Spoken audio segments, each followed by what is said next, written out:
SBI, Punjab national బ్యాంకులకు భారీ shock తగిలింది. ఆ బ్యాంకులతో లావాదేవీలు చేయకూడదని కర్ణాటక ప్రభుత్వం బుధవారం సంచలన నిర్ణయం తీసుకుంది. State bank of India, Punjab national బ్యాంకులతో అన్ని లావాదేవీలను నిలిపివేస్తూ ఉత్తర్వులు జారీ చేసింది. ఈ బ్యాంకుల్లో ఉన్న అన్ని ఖాతాలను మూసివేసి డిపాజిట్లను వెంటనే రికవరీ చేయాలని అన్ని ప్రభుత్వ శాఖలకు ఆదేశాలు జారీ చేసింది.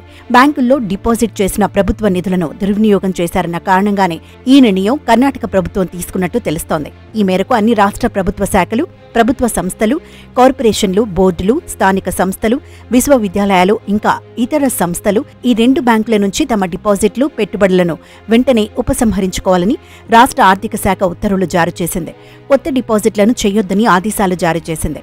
కొత్తగా ఎలాంటి పెట్టుబడులు కూడా పెట్టొద్దని స్పష్టం చేస్తూ కర్ణాటక ఆర్థిక శాఖ తన ఉత్తర్వుల్లో పేర్కొంది. వాల్మీకి అభివృద్ధి కార్పొరేషన్లో చోటు చేసుకున్న 187 కోట్ల అక్రమ లావాదేవీల నేపథ్యంలో కర్ణాటక ప్రభుత్వం ఈ నిర్ణయం తీసుకుంది.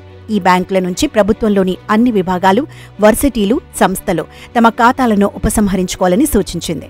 కర్ణాటక కాలుష్య నియంత్రణ మండలి వ్యవహారంలో, స్టేట్ బ్యాంక్ పరిశ్రమల అభివృద్ధి మండలికి సంబంధించిన వ్యవహారంలో పంజాబ్ నేషనల్ బ్యాంక్ నిధులు దుర్వినియోగం చేశాయని ఆరోపణలున్నాయి. దాంతోపాటు హైదరాబాద్లోని ఐటీ కంపెనీలు సహకార బ్యాంక్ ఖాతాలో 88.62 కోట్ల రూపాయలను బదిలీ చేసి ప్రభుత్వ నిధుల్లో 187 కోట్లకు సంబంధించిన అనధికార లావాదేవీలు ఈ 2 బ్యాంకులు జరిపించాయని సిద్ధరామయ్య ప్రభుత్వం ఆరోపిస్తోంది.